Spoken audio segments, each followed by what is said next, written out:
നമസ്തേ മക്കളെ, ഞാൻ നിങ്ങളുടെ അനുപ ടീച്ചർ. അപ്പോൾ നമ്മൾ കഴിഞ്ഞ ക്ലാസ്സിൽ ഝട്പട് ഓർ നട്കട് എന്ന് പറയുന്ന പാഠം പഠിച്ചു. നല്ല മനോഹരമായൊരു കഹാനിയായിരുന്നു.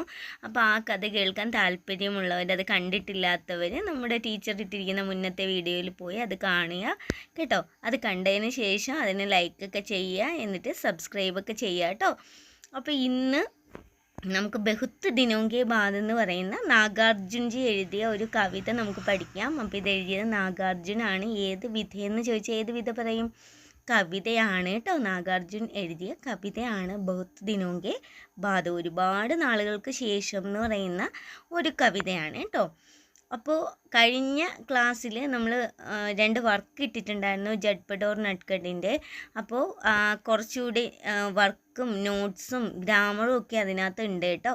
അപ്പോൾ അത് പതിയെ വഴിക്കിടുന്നതാണ്. അപ്പോൾ അതെല്ലാം കിട്ടും.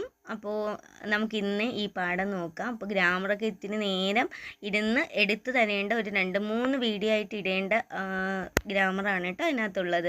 അപ്പോൾ അത് നന്നായിട്ട് മനസ്സിലാക്കി തരാൻ വേണ്ടിയിട്ടാണ് കുറച്ച് സമയം എടുക്കുന്നത്. അപ്പോൾ ഇന്ന് നമുക്ക് എന്ത് ചെയ്യാം? ബഹുത്ത് ദിനോങ്കെ ബാദ് എന്നുള്ള നാഗാർജുൻ എഴുതിയ കവിത നമുക്കിന്ന് നോക്കാം.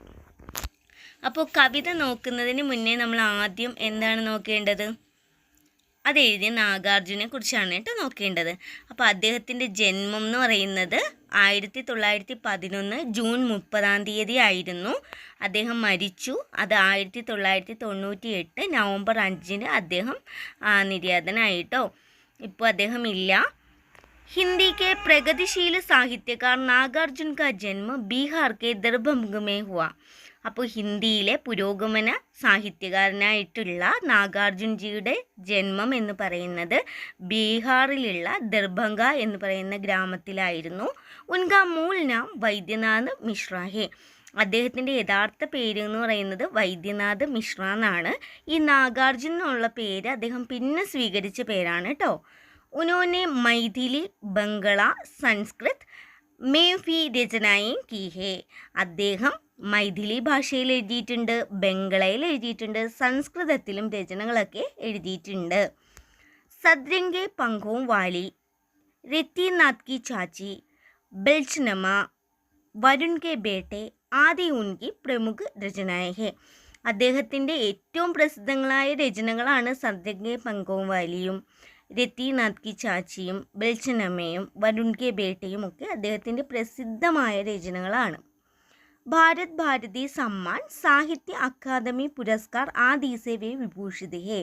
അത് മാത്രമല്ല കേട്ടോ, ഭാരത് ഭാരതി സമ്മാൻ ലഭിച്ചിട്ടുണ്ട്, സാഹിത്യ അക്കാദമി പുരസ്കാരം അദ്ദേഹത്തിന് ലഭിച്ചിട്ടുണ്ട്. അപ്പോൾ നാഗാർജുനെ കുറിച്ച് നമുക്ക് ഇത്രയൊക്കെയാണ് ഇതിനകത്ത് പറഞ്ഞിട്ടുള്ളത്.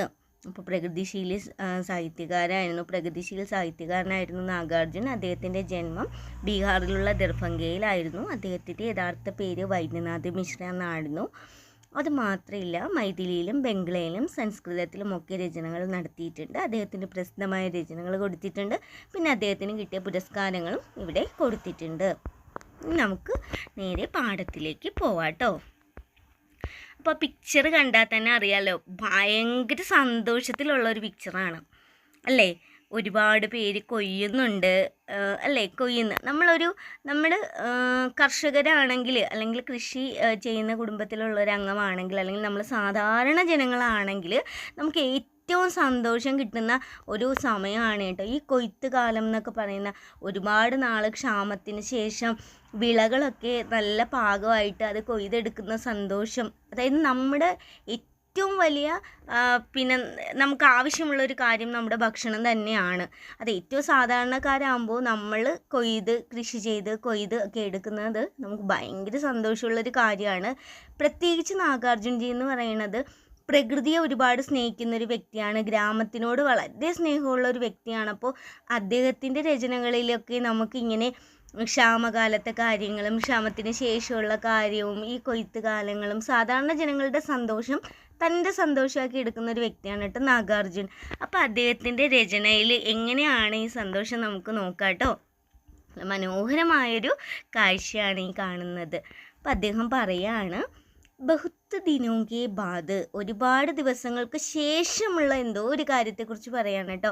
ബഹുത്ത് ദിനോം കെ ബാദ് ഒരുപാട് ദിവസങ്ങൾക്ക് ശേഷം അബ്കി മേനെ ജീഫർ ദേക്കി, അബ്കി മേനെ ജീഫർ ദേക്കി, ഞാനിപ്പോൾ എന്ത് ചെയ്തു, ജീഫർ ദേക്കി മനസ്സ് നിറഞ്ഞ് ഞാൻ കണ്ടു. പക്കി സുൻഹലി ഫസലോങ്കി മുസ്കാൻ, പക്കി എന്ന് വെച്ചാൽ എന്താ, പക്ന എന്ന് വെച്ചാൽ വിളഞ്ഞു കിടക്കുക എന്നുള്ളതാണ് കേട്ടോ. വിളവൊക്കെ നല്ല വിളഞ്ഞു കിടക്കുന്നതിനാണ് പക്ന എന്ന് പറഞ്ഞാൽ. സുൻഹലി എന്ന് പറഞ്ഞാൽ സ്വർണ്ണവർണ്ണം എന്നുള്ളതാണ്. ഫസൽ വിളവ്, മുസ്കാൻ എന്ന് വെച്ചാൽ പുഞ്ചിരിക്കുക എന്നാണ്. പക്കി സുൻഹലി ഫസലോങ്കി മുസ്കാൻ, നല്ല വിളഞ്ഞു കിടക്കുന്ന സ്വർണ്ണ നിറത്തിലുള്ള വിളവുകളുടെ ആ ഒരു പുഞ്ചിരി ഞാൻ ഇന്ന് മനസ്സ് നിറഞ്ഞ് കണ്ടു. അപ്പോൾ ഒരുപാട് ദിവസങ്ങൾക്ക് ശേഷം ഞാൻ മനസ്സ് നിറഞ്ഞ് കണ്ടൊരു കാഴ്ച ഏതാണ്, വിളഞ്ഞു കിടക്കുന്ന സ്വർണ്ണ വർണ്ണത്തിലുള്ള ആ വിളവിൻ്റെ ആ പുഞ്ചിരി ഞാൻ ഒരുപാട് ദിവസങ്ങൾക്ക് ശേഷം കണ്ടു. ബഹുത്ത് ദിനോം കെ ബാദ് അബ്കി മേൻ ജീഫർ സുൻ പായ, ധാൻ കൂട്ടി കിശോരിയോം കി കോകിൽ കണ്ടി ധാൻ. ബഹുത്ത് ദിനോം കെ ബാദ് ഒരുപാട് ദിവസങ്ങൾക്ക് ശേഷം അബ്കി മേൻ ജീഫർ സുൻ പായ, ഇപ്പോൾ ഞാൻ മനസ്സ് നിറഞ്ഞു കേട്ടു. എന്താ കേട്ടത്, ധാൻ കൂട്ടി. ധാൻ കൂട്ടണ എന്ന് വെച്ചാൽ നമ്മൾ ഈ നെല്ലൊക്കെ കുത്തില്ലയോ, അതിനെയാണ് ധാൻ കൂട്ടണ എന്ന് പറയുന്നത്. ധാൻ എന്ന് വെച്ചാൽ നമ്മുടെ ധാന്യം എന്നുള്ള അർത്ഥം കേട്ടോ. അപ്പോൾ ധാൻ കൂടണ എന്ന് വെച്ചാൽ നെല്ല് കുത്തുക എന്നുള്ള അർത്ഥമാണ്. കിശോരിയം എന്ന് വെച്ചാൽ യുവതികൾ, നമ്മുടെ സാധാരണ കല്യാണം കഴിക്കാത്ത സ്ത്രീകൾ, കുമ്മരി, അവരെയാണ് ഈ കിശോരി എന്ന് പറയുന്നത് കേട്ടോ. അപ്പോൾ അവരുടെ കോകിൽ കണ്ടീധാൻ, ആ കുയിൽനാദം ഉണ്ടല്ലോ, അപ്പോൾ ഈ നെല്ലൊക്കെ കുത്തുന്ന സമയത്തൊക്കെ ഇവർ പാടും കേട്ടോ. അവരുടെ ആ മധുര സ്വരം, അതായത് ആ നെല്ല് കുത്തുന്ന യുവതികളുടെ ആ മധുരമായ സംഗീതം അല്ലെങ്കിൽ മധുരമായ സ്വരം ഞാൻ എന്ത് ചെയ്തു, ഒരുപാട് നാളുകൾക്ക് ശേഷം കേട്ടു. അപ്പോൾ നേരത്തെ നമ്മൾ കണ്ടു, എന്ത്, വിളഞ്ഞു കിടക്കുന്ന സ്വർണ്ണവർണ്ണത്തിലുള്ള വിളവുകളുടെ പുഞ്ചിരി നമ്മൾ കണ്ടു. അതുപോലെ തന്നെ ഒരുപാട് ദിവസങ്ങൾക്ക് ശേഷമാണ് ഇതുപോലെ നെല്ല് കുത്തുന്ന ആ യുവതികളുടെ ആ മധുരകണ്ഠത്തിലുള്ള ആ ഒരു സ്വരവും കേട്ടത്. അതും ഒരുപാട് ദിവസങ്ങൾക്ക് ശേഷം കേട്ടോ. बहुत दिनों के बाद अबकी मैंने जीफर सूंधे मौल सिरी के ठेर ठेर से तासे ठटके फूल. बहुत दिनों के बाद ഒരുപാട് ദിവസങ്ങൾക്ക് ശേഷം അബ്കി മേനെ ജീഫർ സുന്ദേ, ഞാൻ മനസ്സ് നിറഞ്ഞ്, സൂന്ദന എന്ന് വെച്ചാൽ മണക്കുക കേട്ടോ, മണത്തു. എന്ത്, മൗൾസിരി. മൗൾസിരി മീൻസ് ഇലഞ്ഞി മരമാണ് കേട്ടോ. ഇലഞ്ഞിയുടെ ടേർസെ കുന്നുകണക്കിനുള്ള താസെ ഫട്കെ ഫൂൾ, അതായത് ഫ്രഷ് ആയിട്ടുള്ള ഇപ്പോൾ വിരിഞ്ഞ പൂവാട്ടോ, അഴുകി വീണെടുക്കുന്ന പൂവൊന്നുമല്ല, ഫ്രഷായിട്ട് ഇപ്പോൾ പൂത്ത് നിൽക്കുന്ന ഇലഞ്ഞിയുടെ ആ പൂക്കളുടെ സുഗന്ധം ഞാൻ എന്ത് ചെയ്തു, അനുഭവിച്ചറിഞ്ഞു. ഇത്രയാണ് ഇന്ന് ടീച്ചർ പറയുക കേട്ടോ. അപ്പോൾ ഇത് നന്നായിട്ട് പഠിക്കുക.